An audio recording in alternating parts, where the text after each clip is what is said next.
Ladies and gentlemen, boys and girls, men and women, non-conformers and non-believers, gender X and gender equals, welcome back to another episode of Each of the Storms, the poetry podcast.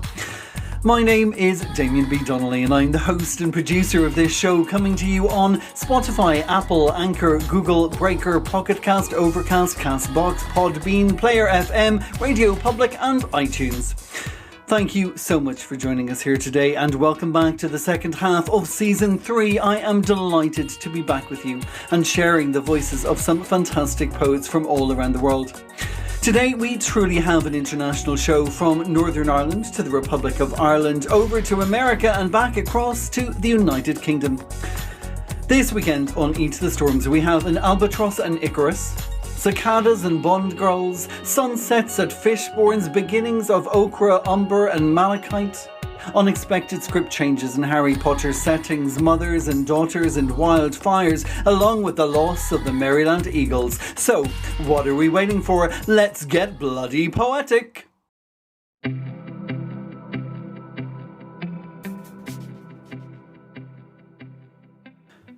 My first guest today on Each of the Storms is a writer from New York who currently lives in the Hudson Valley.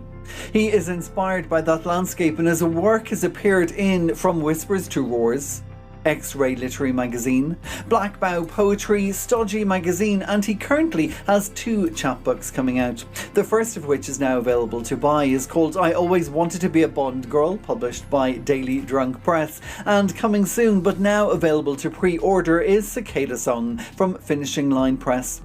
He was with us first in Season 1 when we had our very first LGBTQ plus Pride Poetry Party, and I am delighted to welcome him back. This is the fantastic Ryan Norman. Hello everyone, and hello Damien. Thank you for having me back on your podcast. My name is Ryan Norman, and I'm a poet and writer, and I have 2 chapbooks coming out and available this year, but one is available, the other one is on pre-order. And I just wanted to read you some poems from that and maybe talk a little bit about them. And the first one that I'm going to read is from my chapbook Cicada Song, which is on pre-order now, and it's called Labyrinth. Waves crashed against his labyrinth, blowing back his hair as he stared into the angry sea, a welcome gray, white-capped, unable to corrode his hand-placed stone, mortared by memories cemented in time. The sea's wet breath whispered seductive secrets of escape, but to where? A drum beat in the distance, steadying his racing heart. A ship sailed the horizon, cheapening his plan of counting crests, breaking to sea debris against his fortification.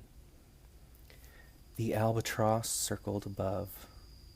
He slinked into the shadows, afraid of what was to come. Horns trumpeted. Cymbals crashed. Sounds of celebration drew him from his quarters. Curiosity killed the discreet. Spied by dark eyes, penetrating his fortress, reaching out a hand. He backed against the balustrade and leapt, albatross free, falling. His labyrinth faded in the plummet. One drop in the ocean tossed and tumbled, spat out like sea trash, stung by a sandpaper tongue, bottled, no postage, returned to sender, into the arms of a stranger. You look freshly plucked, my goose-fleshed, fledgling Icarus. His limp body tossed over his shoulder, taken back inside as he looked back at the sea as it waved.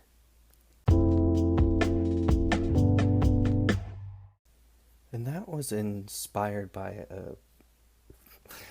a family trip I took to Lake Tahoe, and I was getting pictures, of course, because I have to, obviously, and, well, I got too close to the ocean, and someone called me Icarus, so that was the inspiration for that.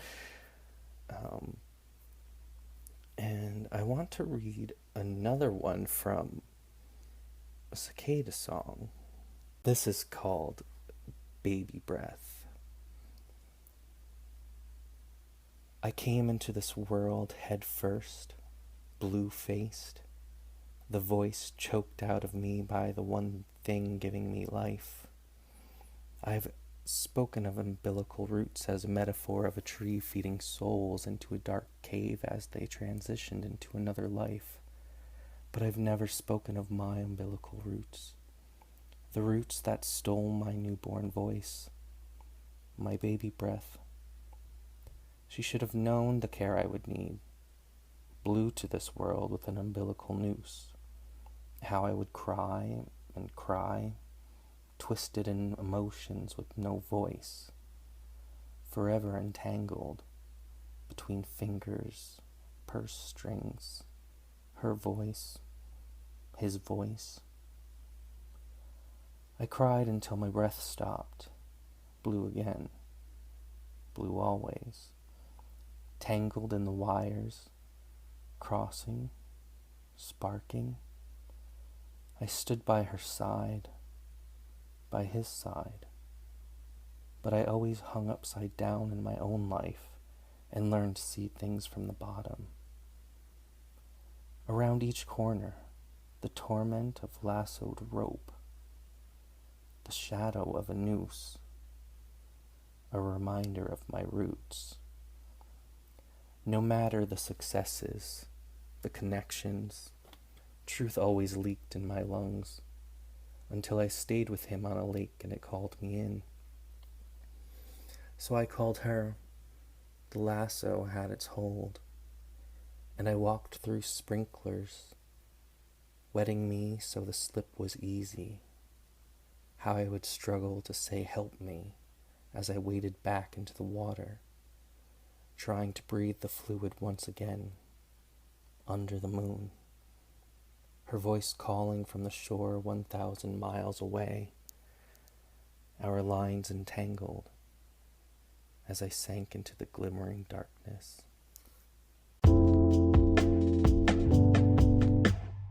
That poem was a little bit darker, and definitely if you pick up the collection and have a read, you'll find different things.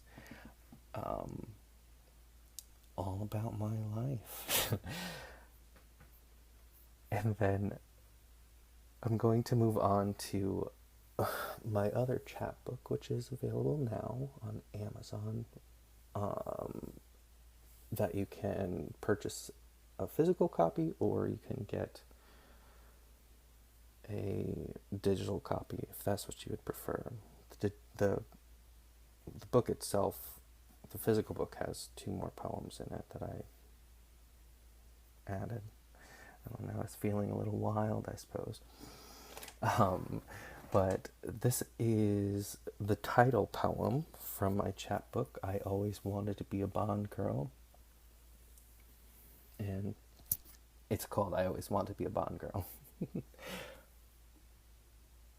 My head breaks waves, but the water rolls under itself, curls into the sand like tiny fists that beat up my chest, pounding pearls of light.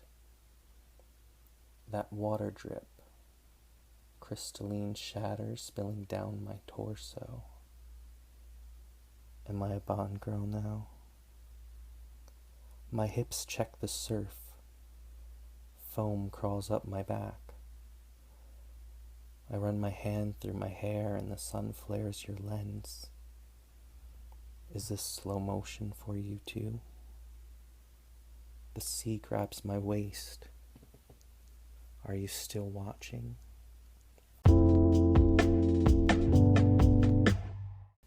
That really was inspired by, oh, I don't remember what James Bond movie that was, and that's what this chapbook is all about. But it had Halle Berry in it, and there's just a scene of her coming out of the water. And then I will read this final poem from I Always Wanted to Be a Bond Girl, and it's called Quiver. I dance to dodge a barrage of bourbon-forged salvos, expertly aimed. Every syllable a direct hit, bloodying emotions, soft tissue damaged, scarring over itself, forming keloids. My self-worth expertly flayed by your saber tongue. Yet I cradle your head, coo you calm into peaceful slumber. Your eyes, amnesia blue, guide you to fetch me tea at sunrise. I hide my cheeks, tear-stained, to save you from your truth. Down for days counting arrows, questioning why love is so sharp. You flash your bright white incisors. My flesh quivers, so you pull me close. And with this poem, it was really about just creating this environment that is more dangerous, I suppose, in all the ways that there are danger between two people. And I don't know, it's one of my favorites in the collection. All right, well, I would like to thank you for listening, and don't forget to pre-order Cicada Song, and buy I Always Wanted to Be a Bond Girl. Thank you very much, and thank you to Damien for having me. Goodbye.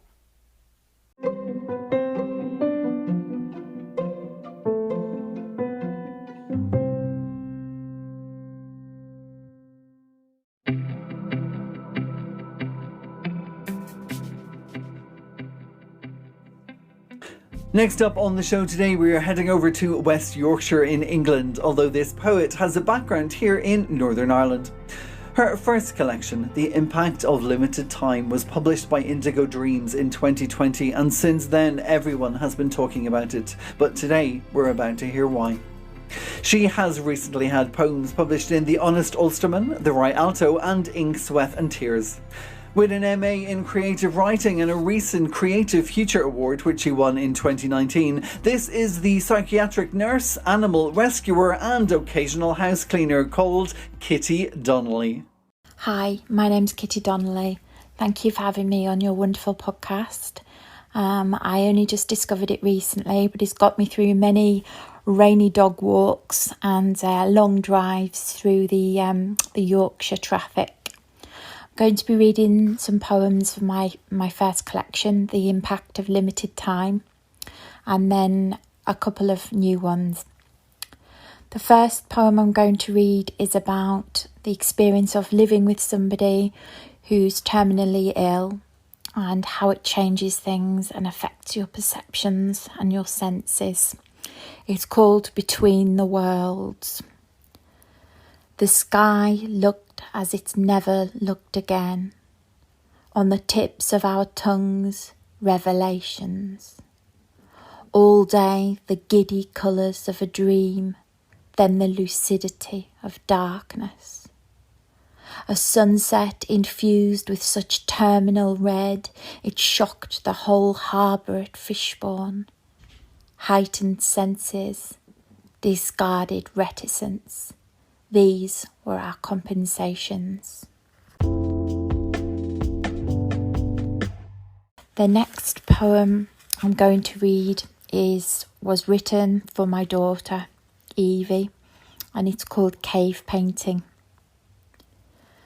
Pass me the horsehair brush steeped in colours of earth. I will paint you our beginnings. In sleep you flee from leopards, bison, wolves. Harness their dream spirits, tame them on the walls, and you'll rest fearless. Your loss is charcoal black, your anger a quiver of hematite arrows, the calcite white of your silence a curtain between us. Daughter, we can't linger in this cave light. Time's a virus plundering our settlements. We must immortalise our hands in ochre, umber, malachite. The third poem is based on some of the experiences that have been passed down to me from my family, who are from Newry in Northern Ireland, and it's called Border Town. Fistfuls of nights you watch them burn, Sean, Aidan, Seamus. You try but cannot break the glass of dream to save them, wake imprinted by their fingers grasping for purchase. Then another lad from class, his grin a premature flash of teeth as his greetings torn from his tongue. This a Tuesday, a British town. You fled, I was born to peace, a leafy street. What you couldn't comprehend, the tap, tap, tap of the typewriter told. I sat on the bottom step and listened. The comfort of your jumper turning cold when you spoke a name aloud, every syllable sharp, the way you'd enunciate names of the murdered. This poem is called Animals in the Same Cage. We twitch like rabbits caught in the rungs of nightmare. Your damp hand heavy on my thigh, where scars glow lunar white in childhood's glare. Often you leap to your feet, eager in sleep to fight the one who soldered bars, who blocked those natural runs you would have followed, as I wake again to the click of the lock and absence hardening shadows. Anyone who's been under that damp, eerie tunnel under the Thames might recognise this next poem. This is Greenwich Foot Tunnel. For his coffin he chose the irises his mother brought him in a dream. I'm thinking of him now as I descend at Cutty Sark to river cold, water weight. I'm thinking this is how it might have been, dying, being torn from the day to walk beneath dripping cast iron, leaving food stalls, faces, reams and reams of photographs, attempting to shout stop, I need those, echoing, knowing a word is happening that won't find the tip of your tongue, light spreading like untrodden snow, relief, then letting go. This one's from my new collection and it's called The Goldfinch. It died quietly on my palm, externally unruffled, its body just beyond a living warmth. I fought the dual tragedy and privilege of holding it, unsure at first which bird it was on the turn of becoming. A jag of lemon lightning across each wing. Red masked, I recalled the Fabricius painting, wall-fixed perch, chain clasped like an iron rosary to a clawfoot sore from the wings' insistent rising. The expression marked by an uptilt of the chin was like a child suppressing with pride their furious griefs. And the final poem I've got to read is about a really dark time. I think it's self-explanatory. It's called High. An Arctic tern will fly 10,000 miles to flourish in 2 summers' worth of light. So I was high after he died, chasing sun on the wing, though directionless. I swallowed 3 green capsules every night, peristalsis pulsing them through my scorched esophagus. I took what I could get to alter consciousness, testing my fragmented sense of time against the wall clock's competence till dawn was salmon red and gutted on the banks of the horizon. I was not, or even near, myself.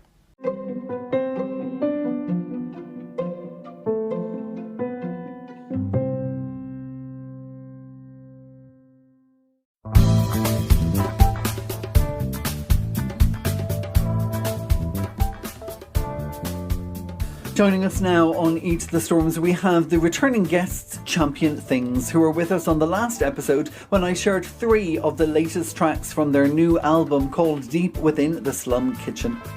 They are based in Northern Ireland and comprise of Gordon Hewitt and Wallace Gibson, along with guests Vic Bronzini-Fulton and Michael McKinney. They are a groove-based group with music overlaid with songs, spoken word, and are accompanied by a floating lineup of musicians. You can find them on Twitter, Facebook, and of course on Bandcamp, but meanwhile, for now, sit back and enjoy the excellent musical stylings of Champion Things.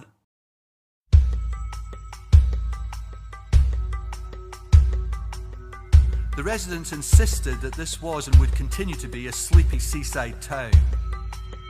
As international media representatives, the Swami's guests, Modi supporters, booked hotel room after hotel room. And it was necessary to consecrate every available space prior to the guests' arrival and then again each morning. But this process could only be achieved by negotiating a payment with the Swami of Wee Cumbria.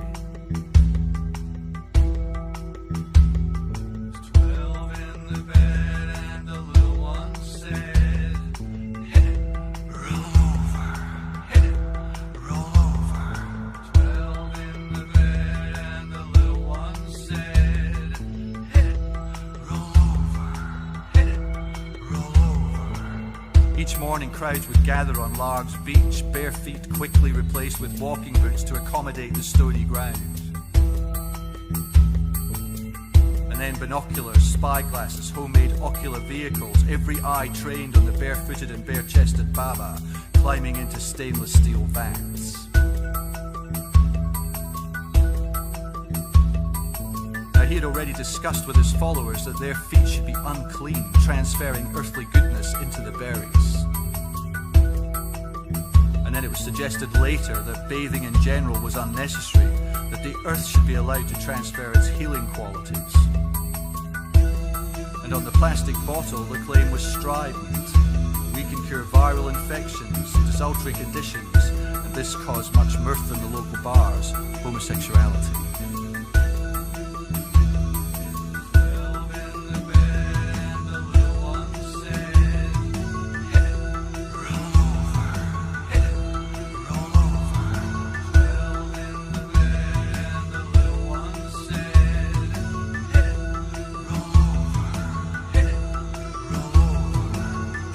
Between the ripening and delivery of another crop, photographs appeared of the guru's sleeping arrangements, which most agreed would have shamed almost all hedonistic historical figures.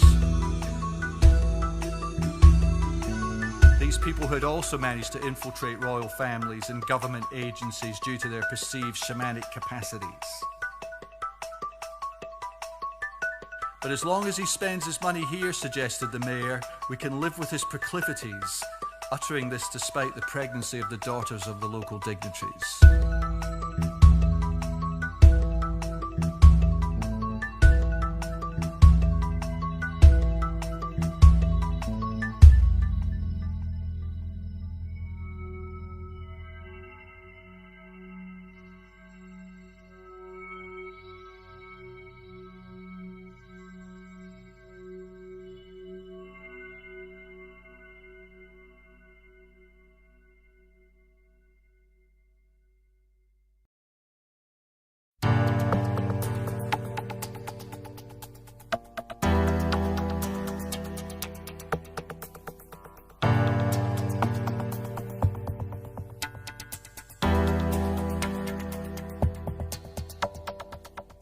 despite being considered part of the vulnerable age bracket, his commitment to probiotic diets, vitamin supplements, and relentless and rigorous exercise he assumed would form a sufficient shield. And therefore, unlike so many of his friends who succumbed to the viral onslaught, he thought it unlikely that he would yield to penetration.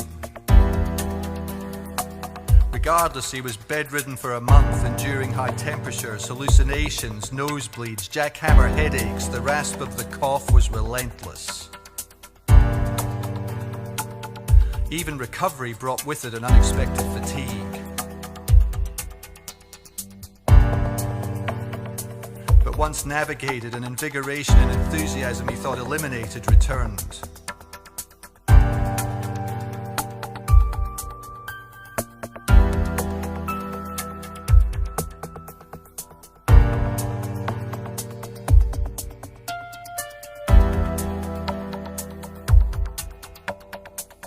Found himself committed to reading epidemiological journals, partly to combat the arguments of his youthful flatmates. He would indulge in lengthy discussions about the Great Barrington Declaration and the utility or idiocy of the herd immunity strategy. But there were stranger things emerging as lockdown ended, travel restrictions lifted, and air corridors re-established.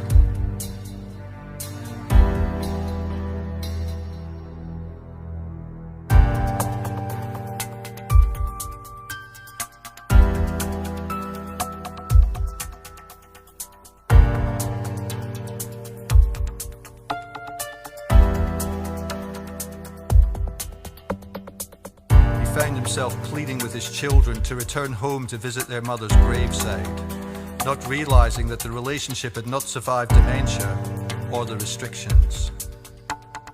And after a few months, he decided to let that side of things lie and returned to climbing hills and mountains despite his aging joints begging for mercy.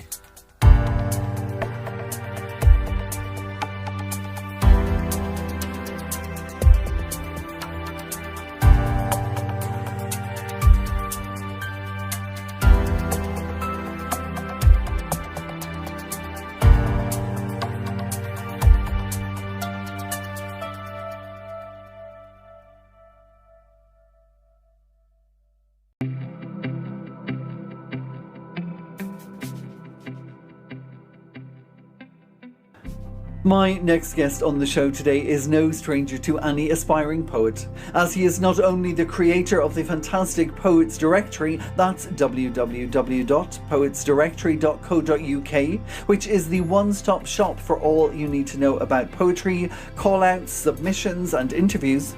But he is now also the creator of the fantastic Nine Pens Press, and just a few weeks ago we had two of his published poets, Michael Connolly and Julie Igorai, as guests on the show. But back to this guest, who is a very recognised and celebrated poet in his own right, and his own pamphlet, Impermanence, was published in 2020 by Maytree Press. Joining us from the North Pennines, where he's finishing a PhD on the eco-poetics of Robert Frost, let me hand you over to the always brilliant Colin Bancroft. Hi, my name's Colin Bancroft. I am the editor at Nine Pens Press and I run the Poets Directory. I had a pamphlet published with Maytree Press in 2021 and a couple with Broken Sleep, Kayfabe, which is some wrestling poems, and another pamphlet that's going to be coming out next year in 2022 called Knife Edge, which is a poem which documents an incident where I was stabbed around about 10 years ago. But today the poems I'm going to read are from Impermanence, which was released with Maytree Press last year, last October. Just want to say before I start, thanks very much for having me today. Really looking forward to sharing my work and some insight into my poems with you. So the first poem I will share is called Tethered. Tethered's an important poem for myself because it was written about miscarriage and kind of the effects of that on my relationship.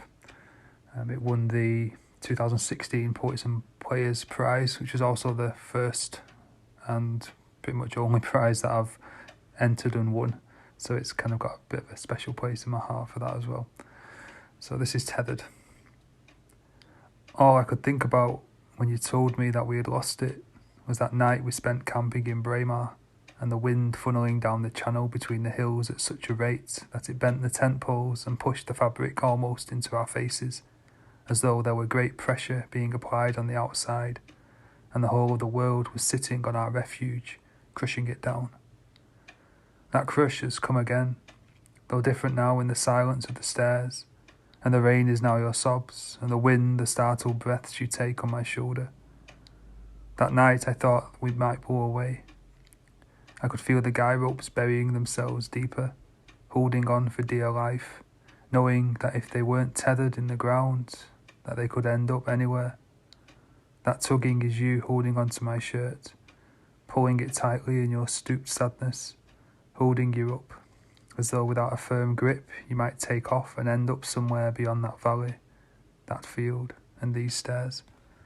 So Impermanence, as the title suggests, is a collection about loss and about dealing with different types of loss and coming to terms, I guess, with the knowledge that we are impermanent as people and everything that we do is, in the end going to erode away. So it's trying to capture that and capture those moments within poetry and trying to come to terms, I guess, with that idea. So the second poem I'll read is called Mise en Scene. Again, this is a poem regarding miscarriage and loss, and it centres around a trip to Harry Potter studio tours near Watford. Mise en Scene. She was a few weeks gone when we arrived for the studio tour. We milled outside, waiting in expectation for our time as she snapped shots of the Ford Anglia dangling from the ceiling. Slowly the line moved. We shuffled around the barriers like ghosts chasing Pac-Man. Excitement fizzed in the chatter and laughter of fans waiting to enter the magical world of their childhood. Yet their anticipation was nothing to my silent, nucleated thrum as I imagined a childhood yet to come and all the scenes that we would get to film in the coming years. As we walked around, I thought of all the props, the sights, the sounds, and all the extras that would populate our set. The cot, the pram, the bike, the toys, the pets, and all the untold stories that would unfold around us and the protagonist that was being fleshed out inside her. 3 days later, there was a change to the script, and we were left with our plot lines torn, a blank screen, and our storyboards undrawn. Impermanence deals with, as I said, different kinds of loss, not just personal, but also kind of universal, and looks at the way that the natural world changes with seasons, and how that kind of is a representation in a way of how we change and the losses and that we go through. So this is Fallen. It has been a skeleton in the hedge for a while. No leaves this spring, just its bare bones starkly white against the dark foliage of the hawthorn and beech. Now it's there, fallen in the garden, wind-wrecked, spread wide like the filigree of a shattered crown. We have become as reverent as for our own dead, and we let it lie for days in state upon its ground, touching the earth, at last, where its shadow once reached. And we will learn to wait in the long days of summer to come, for other things to move in to fill the breach of its absence, like nettles, foxgloves, and the sun. So the next poem I'm going to read is called The Fog, and this is a poem about my grandma who passed away about 15 years ago now, and as a kid we always used to go around her house and watch old movies and do all the kind of, things that you look back with nostalgia when you get a bit older that you wish you could go back and do again. And we always enjoyed The Fog by John Carpenter. That was our favourite film. So The Fog. You had the film on VHS and we watched it more times than I can remember. Me, A kid hiding underneath your coat as the undead broke into the lighthouse to catch the girl, and you groaning loudly from somewhere at the back of the darkened living room, pretending to be Captain Blake resurrected. That night when we walked over to the chip shop across the rugby field and we found ourselves shrouded by rising mist was an opportunity that we couldn't miss. You banging on the living room window, scaring Vicky half to death, and me laughing so hard that I cried. I can't tell you how many nights I've stood since then, looking out into the fog, watching the shadows flit, deepen, disperse, hoping beyond hope that you would reform before me, to scare me out of these reveries, to be something more substantial than a ghost. And the final poem I'm going to read is one which kind of gets us to just look at accepting our place in the world and dealing with these losses, because there's nothing else we can do really apart from carry on. So this is Roadkill. It shot out of the verge too quickly for me to see. A rabbit perhaps, or a stoat, something that panic had gripped by the throat and flung across the road. My foot hovered over the brake, but it was underneath the wheels before I had chanced to react. I felt the bump and the car seemed to shudder, almost as if it was aware of the fact that everything there was irretrievably gone, and all it could do was move on. So thanks very much for having me. I hope you enjoyed those poems, and thank you for having me on the podcast. Good luck with all your writing.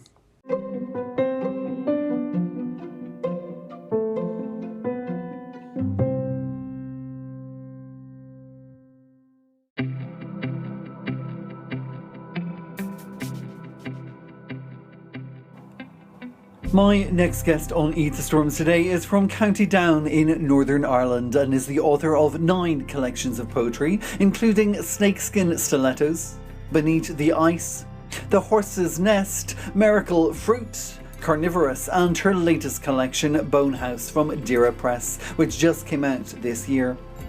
The recipient of many poetry awards, including a Major Artist Award from the Arts Council of Northern Ireland, I am delighted to welcome to the podcast the incredible Moyra Donaldson. Hi there, my name is Moyra Donaldson and I'm a poet who lives in County Down in Northern Ireland. I'd like to read you some poems from my latest collection, which is called Bonehouse, and it was published by Dira Press in the spring of this year. Inside the collection there are 4 poems, also all called Bonehouse. They're kind of, I suppose, the spine on which the rest of the book hangs. So I'd like to read you the first of these Bonehouse poems. Skin a cat more ways than that. Rat-a-tat-tat. Open the door and see who's there, I dare you. Father becomes dust. Father who carried fire, heat to the hearth. Mother gets no rest, parading through the night, eternal like the moon. Of all the impossible things, the worst is her sadness. Haunted because not humbled. Sit beneath the weight of days until you become stone, fossil. What was this? Did this once live? It was not their lives that mattered, it was their lives that mattered. It's little things, like the electric candle screwed onto the piano. Here's the moon again in the aftermath, with the rain falling and only a small stone in my hand. All that fear and hope and pleading, all that needing to be saved. A son's a son till he gets a wife, a daughter's a daughter all of her life. Under the moon, my mother. And the next poem I would like to read is called A Sudden Shaft of Light. My demented mother, who doesn't know me anymore, looks up as I come into the room. "Ach, there's my wee darling Moyra," she says, such love in her voice that everything falls away but love. The slate is clean, and I, new born again and perfect, know myself beloved daughter before the darkness closes in again. This next poem is called Wildfire. It's all mixed up in my head, burning behind my eyes, burning trees, animals, a woman wrapping a dying koala in her white shirt, lungs of the world burning. The burning monk. I still have the photo, black and white, cut from a newspaper. He burned like a candle, never moved a muscle. A naked girl running, burning, her outstretched arms, her anguished face. Lungs taken out, a gift of lungs put in, miraculous, brutal. First breath she took, same air I breathe, her last breath. Our lungs, my lungs, lungs of the world, sparks in the air, not as if we weren't warned. Ballywhiskin Beach. How wide the beach, how high the cliffs, the teeming sea, little flatfish, pipefish, rocklings, mermaid's purse, kelp and bladderwrack drawn aside to reveal a sideways scuttle of crabs. Rock pools where sea anemones flower and periwinkles are jewelled currency, gathering dulse to dry and eat, salt, the dawning light, my father singing, the shrimp boats are a-coming, my softly mother, tartan picnic rug, sun, skin, castles made of sand, moats filled by buckets carried from the tide.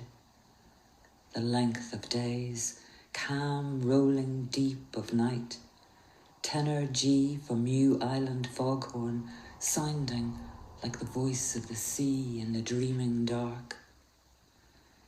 It seemed I closed my eyes and dreamed a life, or else where did it go, the time? Tonight I see how the beach is narrow, the cliffs are merely rocks, no height at all. The child is memory, mother and father too, all disappeared beneath the tide of years. All now is remembering. I close my eyes again.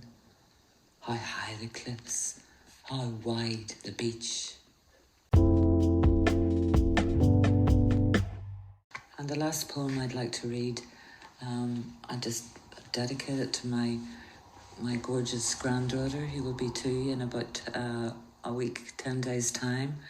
And this is from before she was born, but when we knew that she was on the way. And it's called First Glimpse of Orcas in Faxaflo Bay.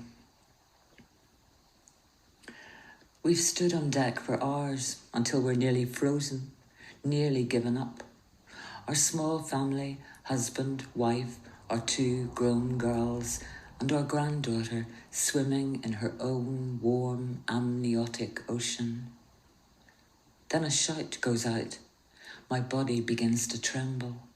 In the very crest, the blessing of their movement upwards, in the curve of their black bodies hung for one moment against the white ice space between sea and sky, I am lifted on their backs into a fierce, new longing. Thank you.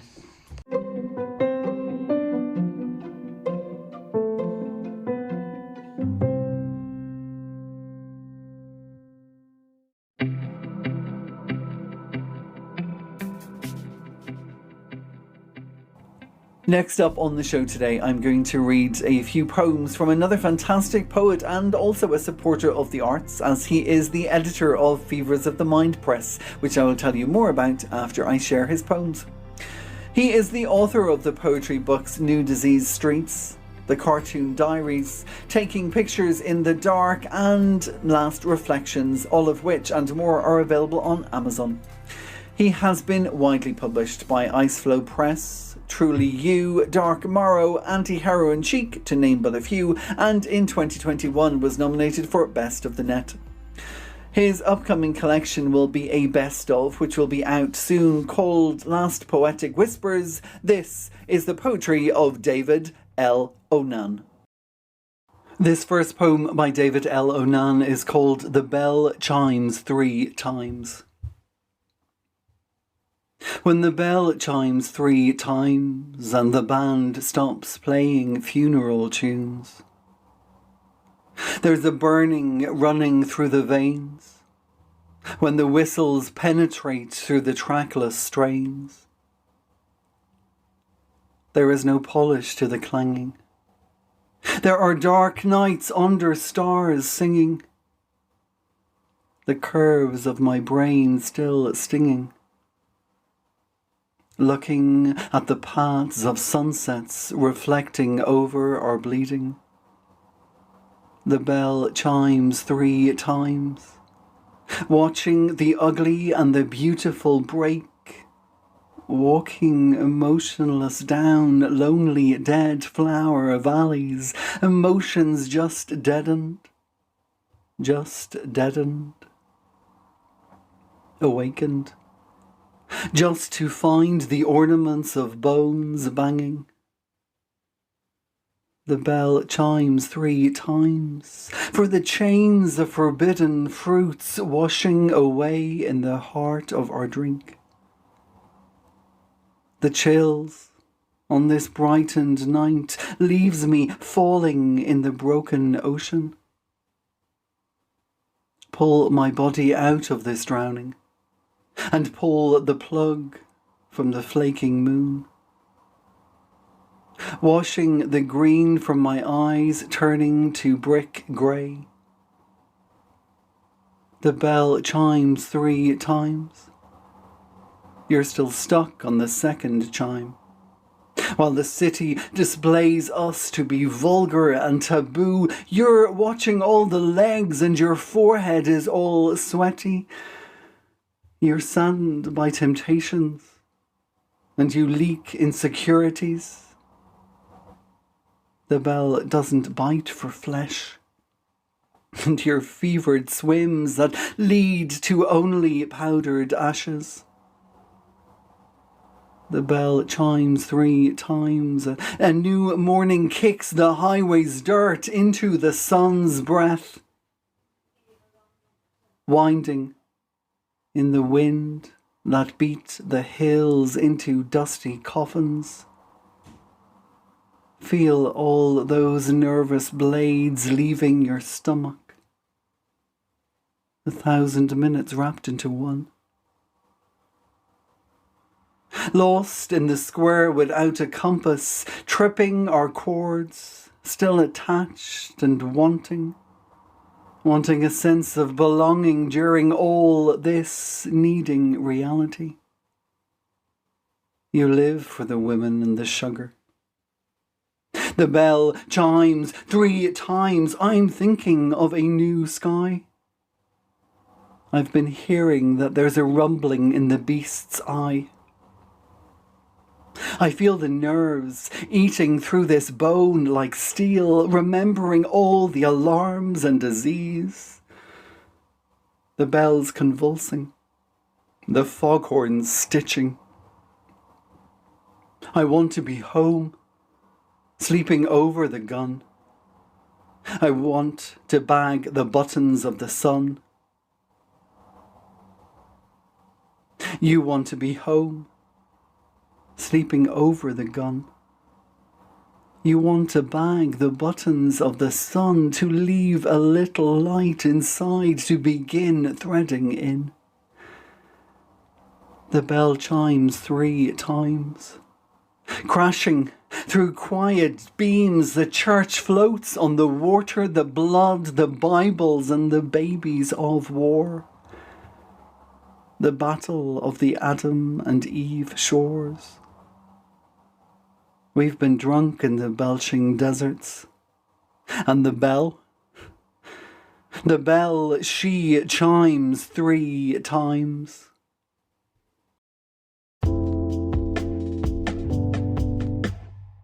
This second poem by David L. Onan is called By the Almond Tree.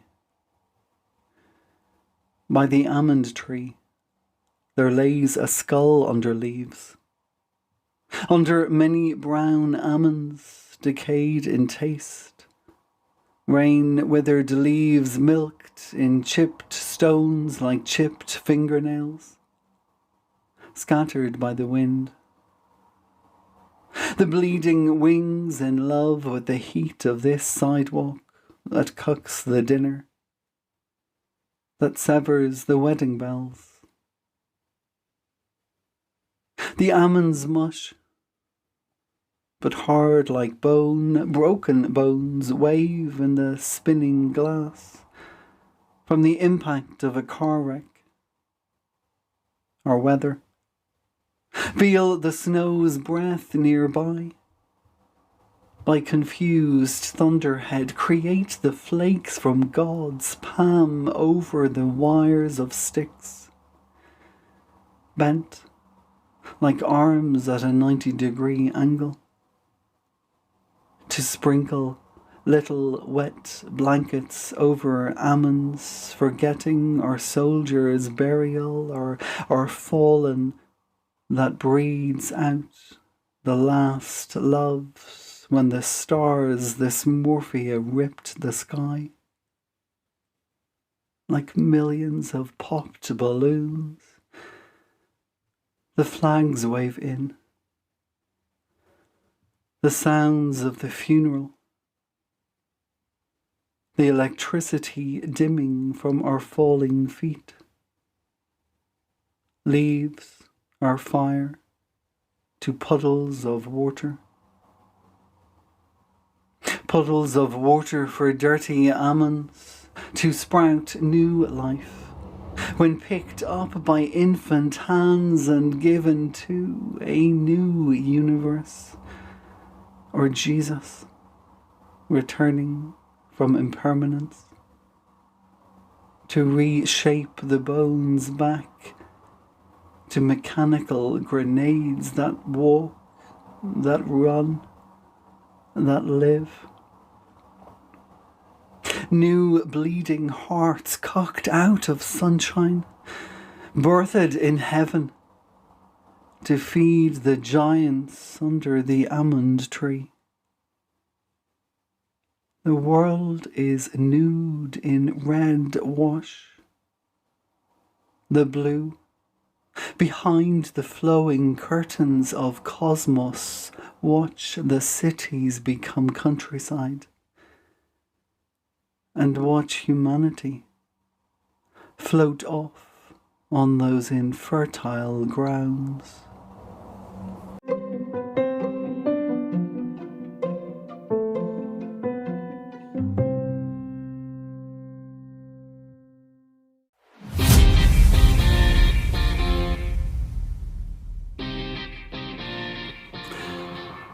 The always brilliant Fevers of the Mind Press are currently open for submissions. At the moment, they're taking subs for Fevers of the Mind Anthology Fevers 5, Fevers of the Mind Issue 6, as well as the follow-up to the anthology of avalanches in poetry, writings and art inspired by Leonard Cohen. And this submission period closes on the 1st of September.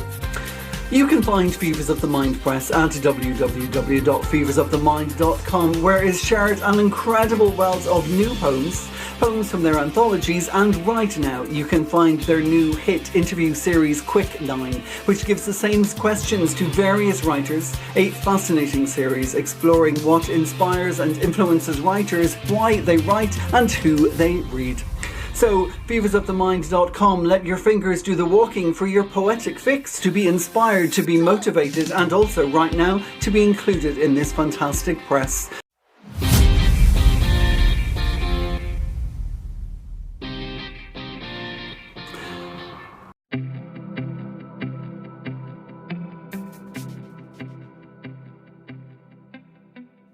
For my last guest on the show today, we are heading across the ocean to the United States, and a middle grade English teacher and the founder and director of the Salisbury Poetry Week. She is the president of the non-profit Eastern Shore Writers Association and the co-chair of the annual Bay to Ocean Writers Conference. Her poetry has appeared in many journals, including TAOS Journal of International Poetry and Art and the American Journal of Poetry. Please sit back and relax in the excellent company of Tara A. Elliott. Hi, I'm Tara Elliott. Thank you for having me on Eat the Storms. My first poem is called Blue. I grew up along the eastern shore of Maryland, one of the last completely wild places in the countryside here in America. This poem is all about the death of many, many bald eagles that were dying along the eastern shore in 2018. Blue. All winter, birds of prey have sailed through this landscape, dark wings coasting along wild currents. Scouring the fields, they seek the small and the moving among the dead. This time last year, a farmer found 13 bald eagles on his farm, all dead, wings splayed like the criminals the Romans once crucified. NPR tells me the ancients had no word for it, the color blue. Except for the sky, they found so little of it in their natural world that even Homer spoke of the sea as wine dark. Last night's rain has churned the Narrows a muddied brown, and this morning the Chesapeake unhinges like an oyster. Here wave crests upon wave. Here wind is little more than gust without a bird in sight, not even a black-tipped gull. I edge into the great steel cage that separates east from west, shore from shore, country from city. Once more, I attempt to bridge this distance. Scientists say until we have a way to describe something, we may not even be aware of it. I recently read the eagles bore no obvious signs of trauma, as if one day, tired of flying, they simply slipped on the sky and fell.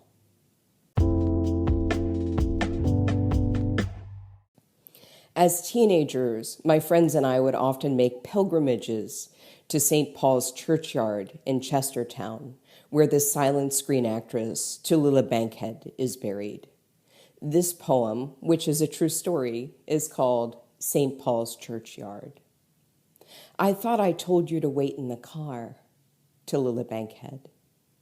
Did you curse us that day when we, just 16, carried tiger lilies across that stretch of lawn to place along your ground-flush tomb?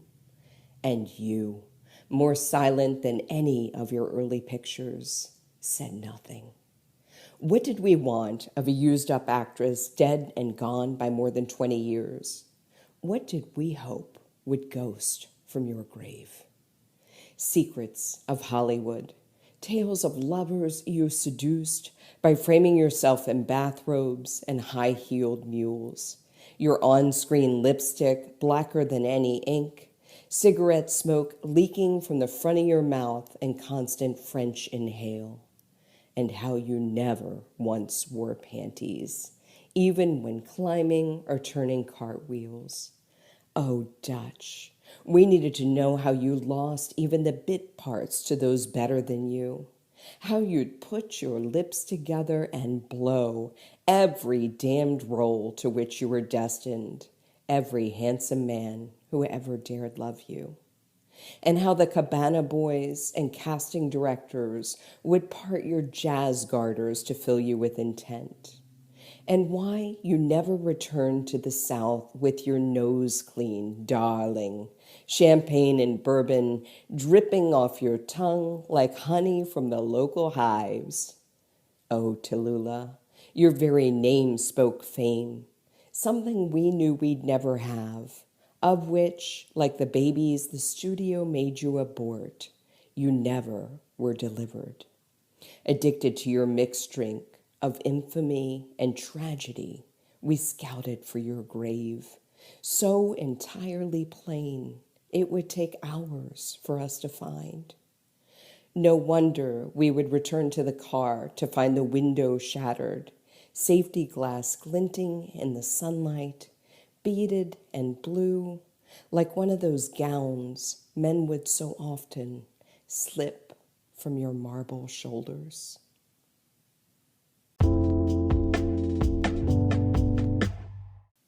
As a writer, connections have always fascinated me. This poem is called Valentine. In Catholic school, a nun taught me about the saint, how he wrote letters while imprisoned.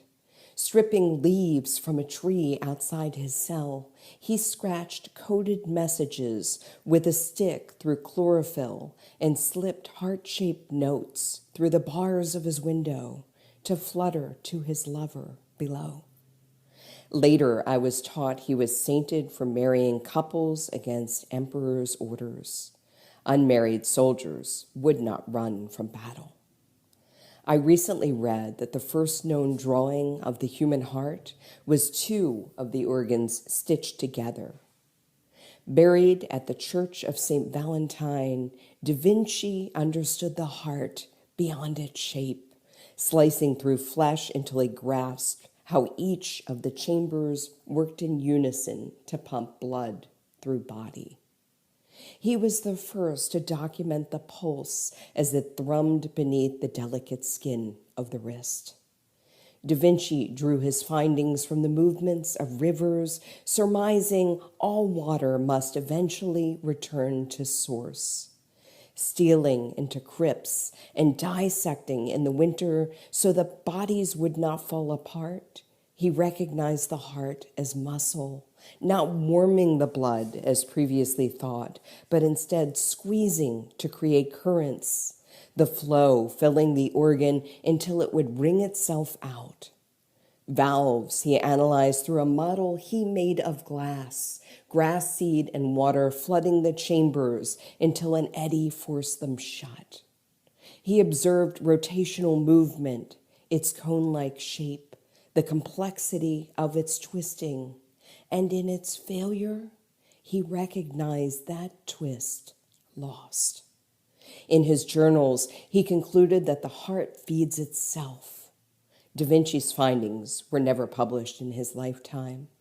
The drawing of 2 hearts fused was nothing more than an urban myth. St. Valentine was beheaded on February 14th. I miss the heart shape of your mouth.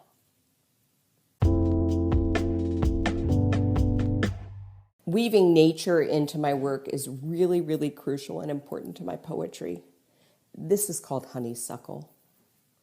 Petals softer than skin, cup nectar deep, and wait for the precise moment the tongue tip touches the smallest of drops. I will inch along wooden fences, climb over the tops of these trees, even across the shale. Rooted here in coolest shade, I want you the way honeysuckle craves the sun.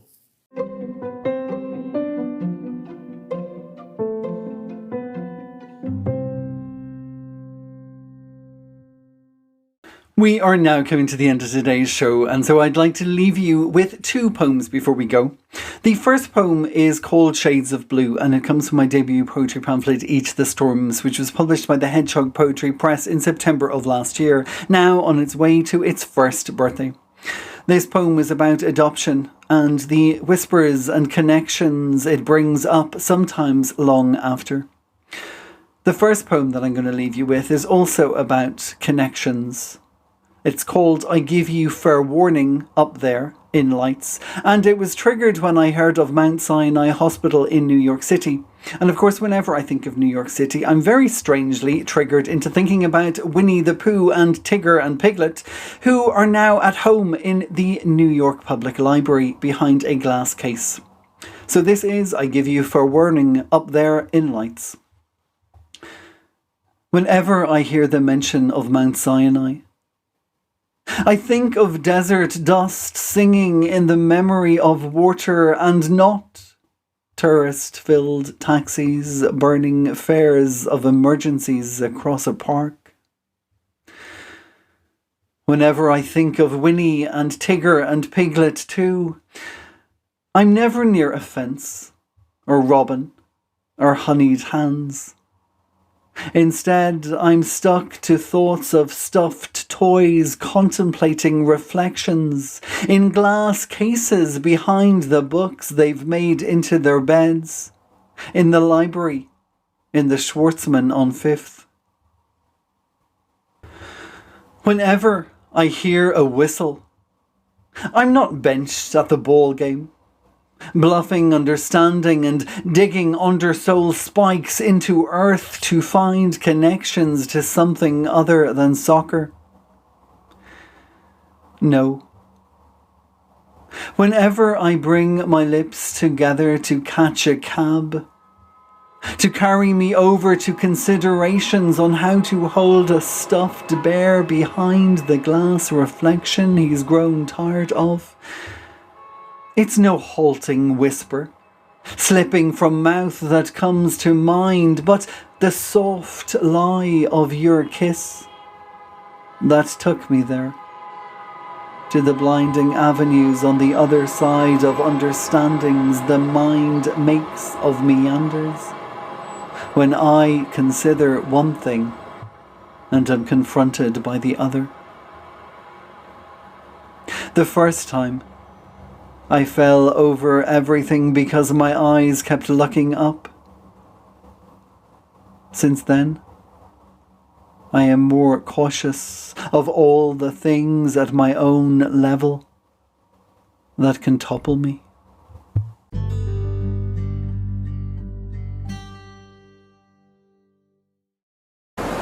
I hear you calling in shades of blue. From the extremities of a distance my arms reach can never cover. I hear you calling in shades of blue.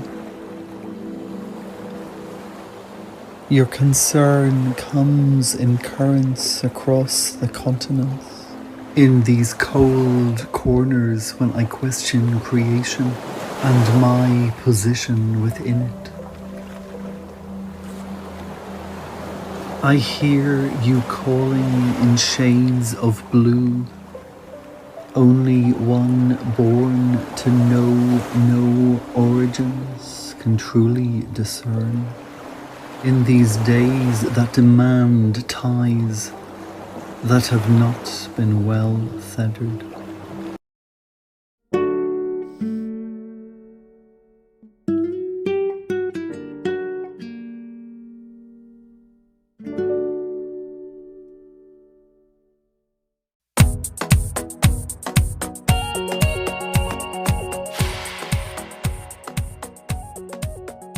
Ladies and gentlemen, boys and girls, men and women, non-conformers and non-believers, gender X and gender equals, we've reached the end of another episode of Eat the Storms, the poetry podcast. I have been your host and producer, Damien B Donnelly, and I'd like to end today's show by saying a huge thank you to my fantastic guests, Ryan Norman, Kitty Donnelly, Colin Bancroft, Moyra Donaldson, David L. Onan, Tara Elliott, and the fantastic Champion Things. For details on all of my guests on today's show and for all the guests on every episode, please head on over to www.eatthestorms.com, click on the podcast section, and there you will find a listing for every episode. This is episode 7, season 3. As I said at the beginning of today's show, it is a pleasure to be back with you again, and we have a wonderful lineup of poets for the second half of season 3 with a few positions left. So if you are a poet, or if you know a poet who should be on the show sharing his, her or their poetry, then please drop me an email at eatthestorms@yahoo.com. Just before I leave you today, I'd like to let you know that on the 17th of September, Eat the Storms, my debut poetry pamphlet published by the Hedgehog Poetry Press, turns 1 year old. To celebrate this, I will be having an online birthday party called Eating the Storms, an ensemble, an evening of poetry, prose and friends. Free tickets are now available via Eventbrite, and this will be a Zoom online show from 7:30 until 9:30. That is on the 17th of September, so hopefully see you there to continue this journey together. Okay, that's it from me. All that remains for me is to say thank you so much for joining us here. Stay safe, stay well. Catch whatever rays of sunshine you can before the summer disappears and we have to hang up the Christmas lights on the snow-tipped trees. And of course, as always, we cannot end a single show without those 3 special words. So from me to you out there, stay bloody poetic!